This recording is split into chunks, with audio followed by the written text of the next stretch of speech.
everyone, and welcome to Literary Bridges Writers on Writing. I'm Aldona Grupas, and I'm delighted to host today's episode together with my dear friend and co-host, Dr. David William Parry. Today, we are honored to welcome a truly fascinating guest, Miguel Conner.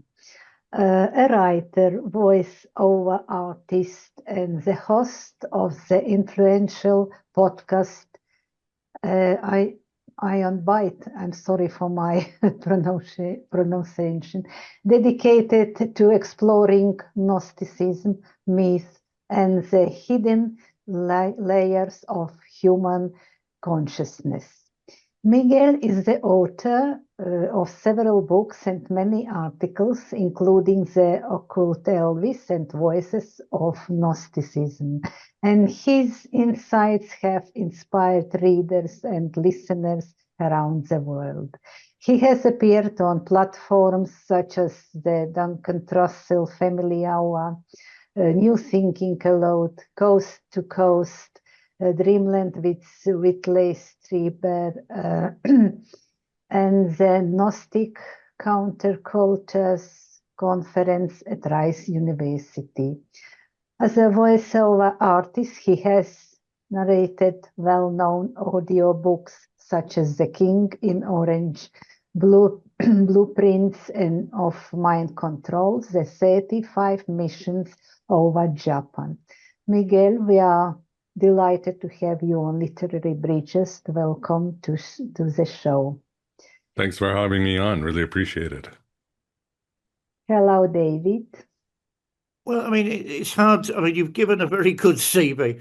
It's hard to know how to flesh out from that. I mean, Miguel is a man of consummate skills, someone I regard as a personal friend of mine nowadays, and a man exploring the edges not only of literature, but the human condition itself.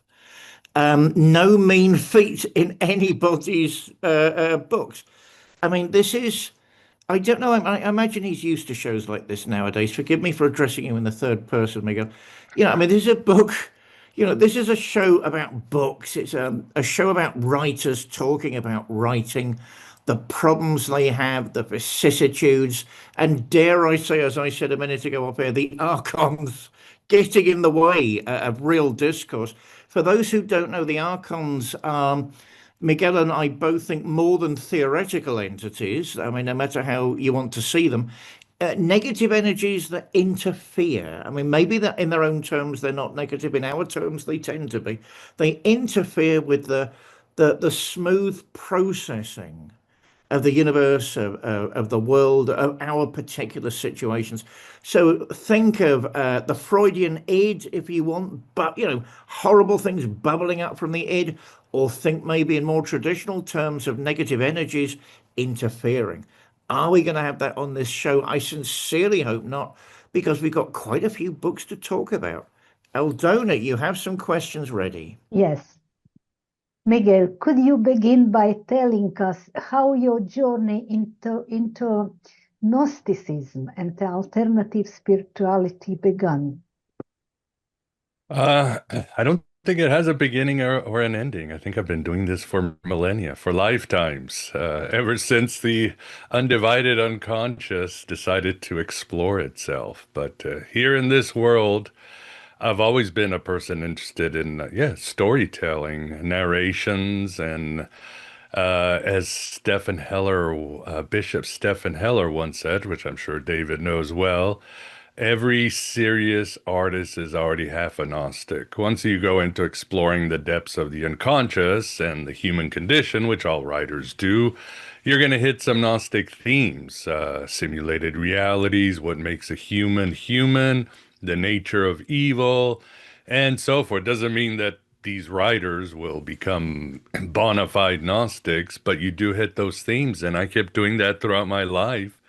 And in tandem of exploring my spiritual side, seeking a system or a metaphysics, or sometimes it's just an aesthetic. A religion is really about aesthetics as much as it is about theology, because we're beyond the logical.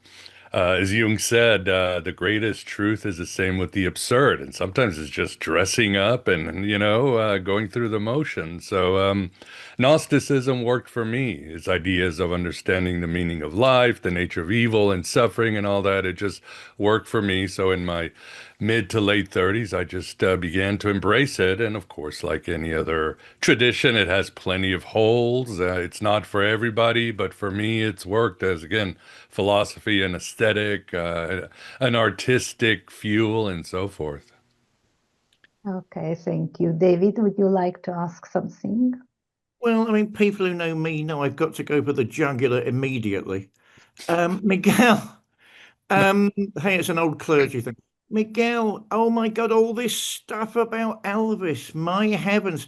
Was he really a telekinetic demigod? How did you unearth these materials? What got you started? And how did you end up writing an absolute page turner of a book? Oh, I appreciate the kind words. Oh, as Jung once said, you don't choose books, books choose you. And sometimes that's how it is with a writer. I was always a Beatles person, never had any patience for Elvis. As I grew wiser, I appreciated his incredible contribution to music, pop culture, Americana, and all that. But it never was my guy. And again, sometimes, as John Lennon said, life happens when you're busy making other plans. And I was busy making other plans, and this voice came after during summer of 2022. I was going through some transitions.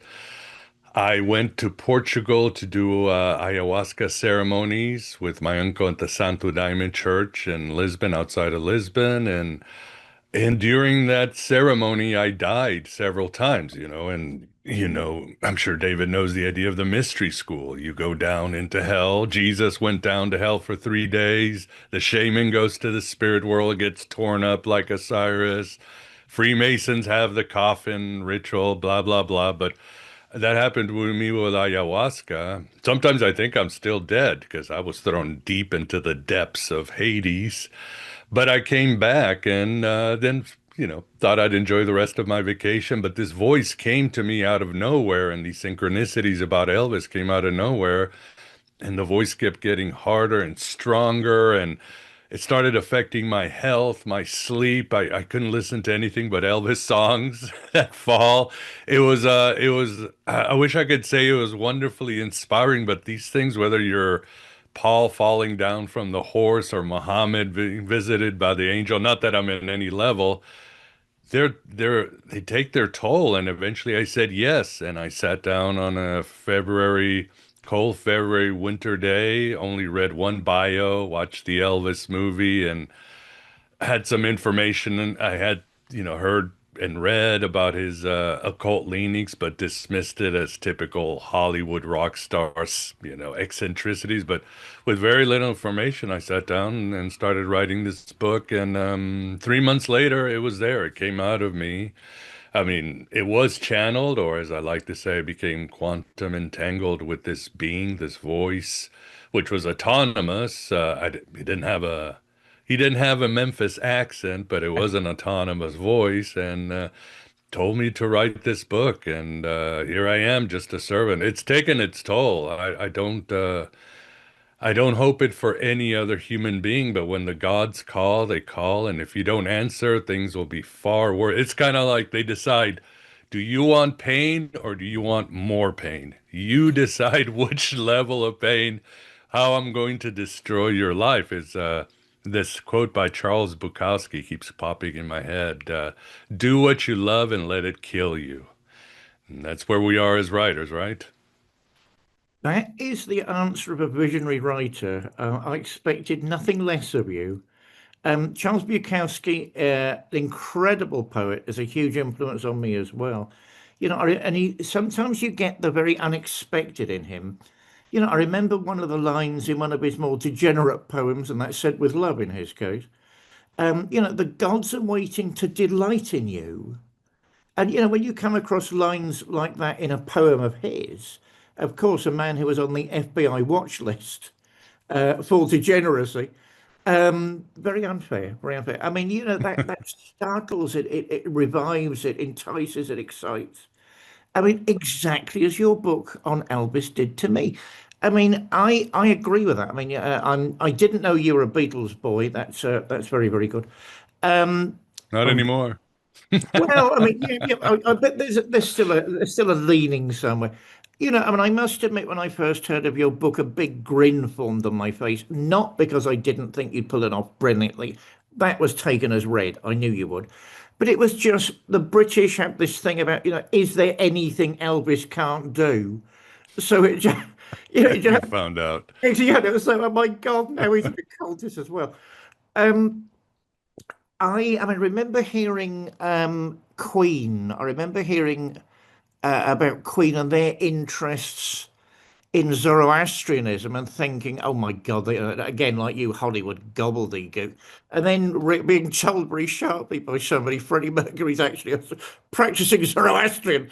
Yeah. So, you never know with popular culture. You never know quite what you're dealing with, and it's unwise to dismiss it, as you didn't do in this wonderful book of yours. I mean, I find it almost like a hymn to modern America. I said on your show recently, I'm saying it on this show too. I do not hate America. I hate what's becoming of America. Because for me, America is people dancing down the presidential staircase, the Constitution, this great light of hope in the world. So it saddens me personally and lots of other people to see what's happening. But it read like a hymn to America, and it read like almost a revelation. Did any of you seriously know how deeply Elvis was influenced by these thoughts? I mean, what do you make of Tom Parker, the demonic Tom Parker? And what do you make of the fact Elvis was so deeply, almost intoxicated by occult material? Well, Elvis was always a seeker, and many people have associated him with the king archetype Hmm. or a solar force, and I argue that's not the case. He's closer to Mercury or Hermes, the trickster, the bringer of art and new ideas, the carrier of doorways, the psychopomp, and Elvis's role was to bring America into this new sci-fi UFO age, this mass media. I think the cat's disagreeing with me. Come on, are you a Beatles fan? No, it better not be. But that was Elvis's role, but as a mercurial figure, as Hermes. So his role was to take us, but on a personal role, he was again a shaman, a seeker all of his life since he found out his twin brother Jesse died, since he came from abject poverty that we can't imagine in, South during the Great Depression and suddenly became the most famous person in the world at only 20. His being raised in the Pentecostal church where it was more experiential, all these things moved him to try to understand the bigger questions of life. And he was also gifted with the second sight, witch blood from his mother, so he could see beyond the veil, he could heal, he could manipulate matter. He was just on a level of his own. And his whole life was just as important as his career was his quest to understand the divine. That's what consumed him so much. And Parker, I know there's a lot of opinions, but in my book, I tried to show Elvis from various lenses, and one of them is the alchemical, where you have mercury, this great substance that will bring renewal and heal us and all that. But the only way to control mercury, according to many alchemists, is Saturn. You have to have that harsh, by the numbers, strict boundary giving force. And that was Colonel Tom Parker. They really worked together, even though Parker was a carny and a shyster and a mobster, but still, you had this Hermes Saturn force that together were unstoppable. And you can even look at from Rudolf Steiner. You've got Lucifer, this creative power, but alone it's destructive. And then you got the computer numbers, left brain. Both are destructive, But when you put them together, you get this Christ consciousness. So I think Tom and Elvis needed each other to complete whatever mission they were in here. And let's not forget, they met 1955, and they worked together for 20 years. There were many moments where they were very friendly when things are going well, they're making money, the art is there, and they were perfectly fine for years as, co-workers. So, but there were times in a 20-year relationship where there was a lot of tension and things weren't going well. And yes, they were at each other's throat. It's just, it's life, right? I'll just say one more thing, Aldona. I know I'm being greedy. I'm really sorry. I'll just say one more thing. Yeah, that's life. But where did you find all these resources? I mean, the book is detailed. I mean, they weren't exactly, I wasn't aware of a huge percentage of the sources, the resources you expertly weave into that book. I mean, I thought the American psyche wanted to see Elvis as this sort of born again Baptist. And, Still does. so, all this information, I mean, were people hiding it, or didn't they want to talk about it? Or how did you get it, Miguel? Yeah, let me let the cat out. Give me 2 seconds, and then I will answer your question. She wants to go listen to the Beatles, I guess. Never worked with animals and children. Never. Nice. All right, I'm back. Yeah, to answer your question, everything about Elvis is hidden in plain sight. I didn't get this from some sort of, I don't know, library underneath a military base or something like that. Fort Knox. Everything about Elvis's supernatural power, psychic power, spiritual interests are all in the mainstream biographies, whether it's Priscilla, Memphis Mafia, it's all there. He didn't promote his alternative spirituality, but he didn't hide it either. In fact, he drove people crazy around him. So it's all there. You can go to Priscilla's bio, and she talks about Elvis healing her headaches, healing his grandmother's arthritis. Others talk about his ability to manipulate weather. A good one came from his spiritual advisor, Larry Geller. But I've double checked. Larry Geller is 90% a very reliable witness. So it's all there hidden in plain sight. It's all there if you go to Graceland. You go to this library, there's all these books on theosophy, on astrology, all that. You can go online and find books that he annotated, where he wrote about the Gospel of Thomas and about the works of Manly P. Hall. There's plenty of witnesses that saw him, at the Yogananda Center meditating. So it's all there. My job was to sort of bring it together and catalog it because it really hadn't been done much.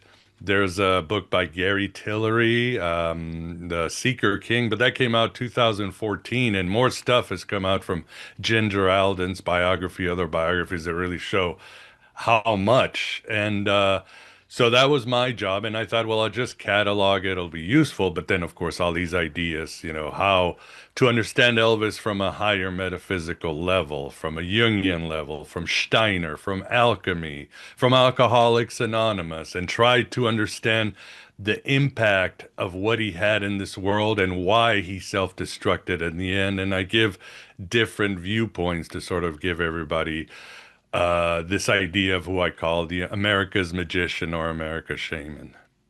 Before I hand back to Aldona, I'm just going to say it's a corker of a book. It's a must read. I know I'm a friend of Miguel's, but I'm also very, very careful about what I say about works of literature. Anyone who hasn't had the real opportunity of reading this book and learning something new, hey, Christmas is coming. And this will be a gift and a half. Aldona, what do you think of all this? So, but I want to ask another one question about your book, not about actually, but back to book Voices of Gnosticism. It's really interesting for me. What do you think modern people are searching for in these ancient ideas? Well, I mean, my job, or at least I like to think my job, was to bring these ancient mysteries to a modern meeting. How they're, as some said, they're just not some dead white guys quoting and talking in Greek. They Mm, have value, what they said. And the Gnostics, I think, had a lot of value. I mean, and I think it's more relevant than ever. And that's what I try to prove on the show. For example, the Gnostics were talking about simulation 2,000 years ago, and the church fathers and Greek philosophers were like, you're crazy. There's no, this is the world we live in, and maybe there's some levels of the seven planets, but it's fine.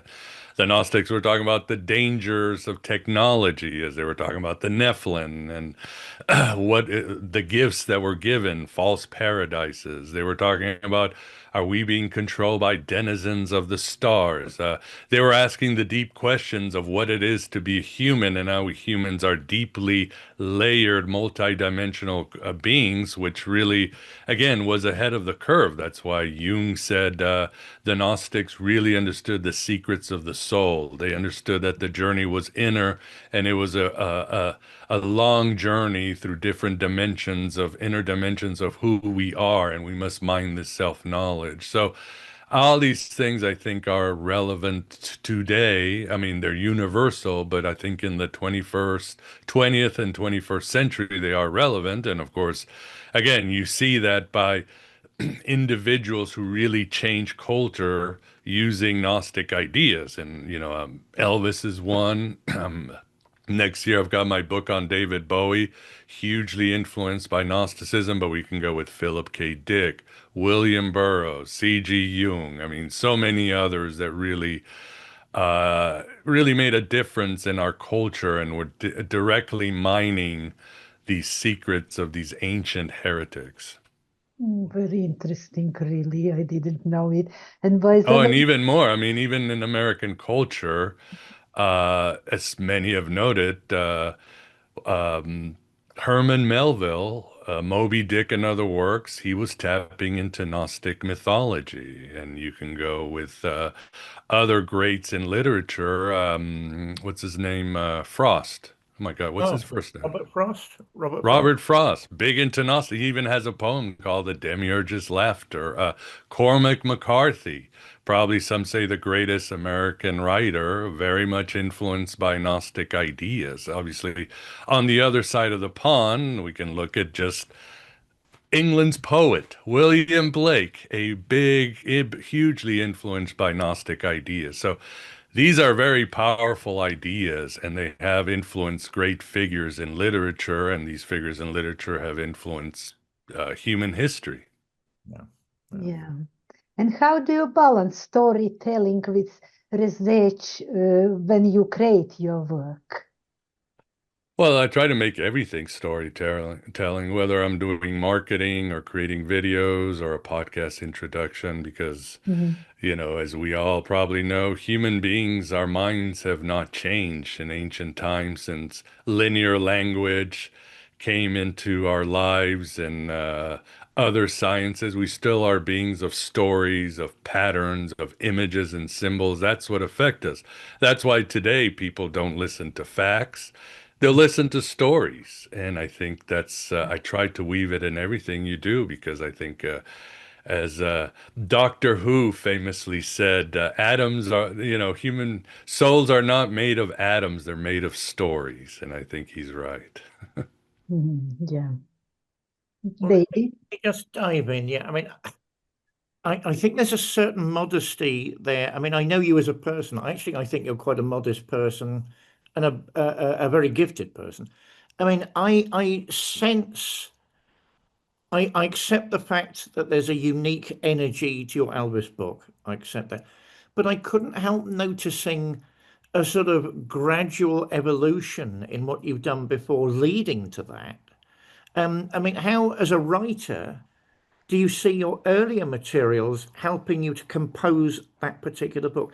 I'm asking that for the simple reason it is a page turner. No machine, no computer can create a page turner. If that could be done, everyone would be doing it, and therefore it can't be done. You have done that. I could barely put the book down.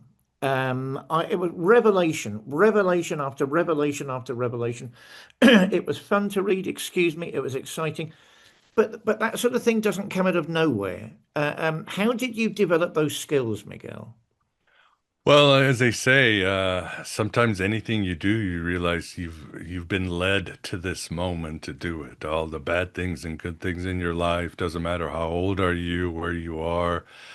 That's how the universe works. And it seems that's what happened to me. All my years of studying Gnosticism, Hermeticism, the occult was an advantage. The other advantage, as Mitch Horowitz wisely said, I wasn't an Elvis fan and I didn't know much about him. So there's no bias. You know, you've read the books. People come at him as a hagiography, or they come at it as a polemic, or I didn't have that. So I could really see Elvis from a higher level, or a more holistic level. I mean, my book talks about his shadow side, his dark side, as well as his good side, his falls and rises. And I try to show him as a full human, and really as a full, what he is to our culture, a demigod. So everything leads you to it, to a certain point, and sometimes all you have to do is listen. We all have a mission from the gods, and it's about listening. The ayahuasca really broke down my ego to allow me to this voice to be able to come in and say, this is the direction you will be going in your life. So yeah, as writers, sometimes it's important that we listen and we feel our inner self, as it is important to listen to whatever dictations the spirits or the gods have from us. And again, it's not, there's no guarantees of happiness. There's no guarantees of success. There's no guarantees anybody will care, but you still have to do it. It's the butterfly effect, or Indra's net, or the hobbits. Our little work here, will never know how it will affect history, or beyond history. I mean, let's talking about some of the people I talked about, people like Herman Melville, William Blake, Philip K. Dick. They died without ever knowing how famous they would be. They all died pretty much broke, right? And look what they did. But they had a role. They listened to the voice. I mean, Herman Melville's Moby Dick has had this gigantic influence on me personally. I remember when I first picked that book up as a teenager and realizing there was much more to Captain Ahab than met the eye. And his attitude towards the empiricist British, Mhm. very, very clever. And when I suddenly realized the harpoons were actually a crown of thorns, that is an astonishing achievement in American literature.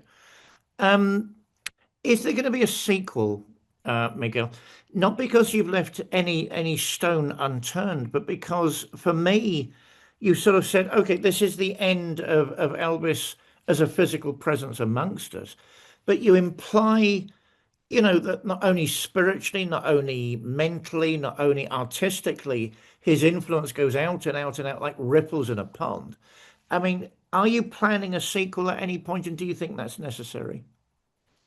Ooh, well, I'm obeying the voices, let's put it that way. When there is more material that I'm discovering, so I'm putting it, I have a Substack. For example, there's a really touching story of Elvis befriending an Orthodox rabbi when he was a kid. Oddest relationship, but very rewarding for both.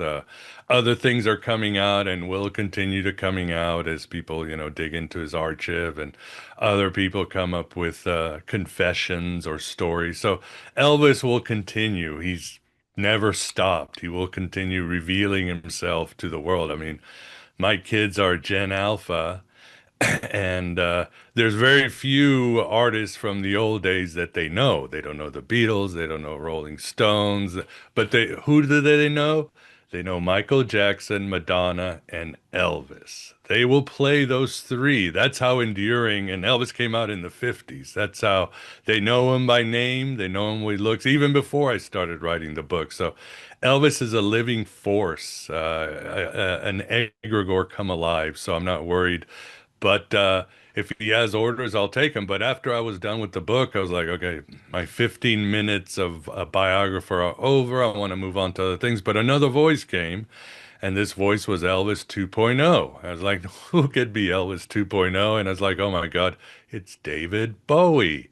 And the voice came to me, and again, I sat down on a winter day, well, actually, it was a spring day, and a year later, I wrote the book. The book was out, and it will be out with Inner Traditions next year. And yes, Elvis and David Bowie are the same figure, the same force of nature, the same sort of cultural messiah, space age messiah, and that's where I am. So let's see what orders the gods have for me next. Well, firstly, congratulations from both of us on your new book. Huge congratulations. I mean, I think for me personally, I don't know what Aldona thinks, you know, the link between David Bowie and the esoteric is more manifest. I mean, he hardly hid it. You know, there was no pattern of sidelining or misinterpreting. There, you know, and in British terms, there was something larger than life. There was something Apollonian in the best sense about him from the beginning.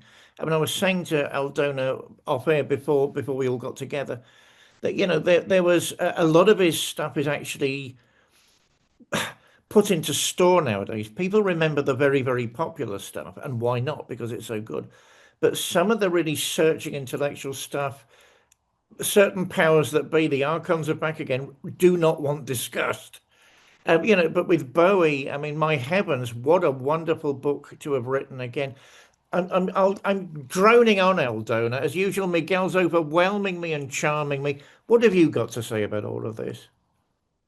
You know, I can just listen. It's really very interesting and very rich and insightful, inspiring conversation. It's really interesting. Thank you so much.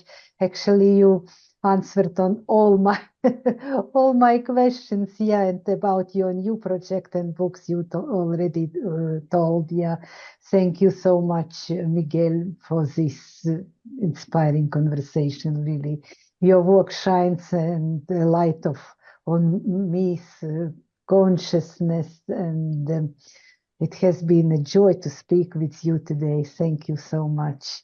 Oh, enjoyed it. Thanks for having me on. Really appreciate it. Yeah, it's very interesting. Yeah, For and me, it's always a good really, excuse to be able to talk to David, yeah, regardless of the forum, platform, or when we end up in a gulag together, then we'll have a lot of time to talk. Oh no, don't. The political part of David is getting more and more worried.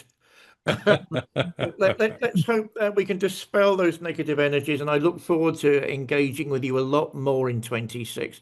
You're a gifted writer. You're a good friend of mine. You've got a huge and important message to say. Let me just be cheeky and say one last thing. I mean, the link between David Bowie and alchemy is in everybody's face. I mean, he never, ever, ever said, you know, this isn't what I do. I mean, what that bloody song towards the end, Black Star. I mean, what, you know, I mean, that was one of his nicknames, of course. You know, Bowie is this sort of, it was the sort of, I can deal with that. I can deal with Bowie having all these other sides. It was the Elvis thing that sort of blew me away. And you did it with such a plum. You know, you did it with such skill. But as I say, the minute the Bowie book is out, I will buy that as well. I'm going to write a review to both. It's always a pleasure speaking with you too.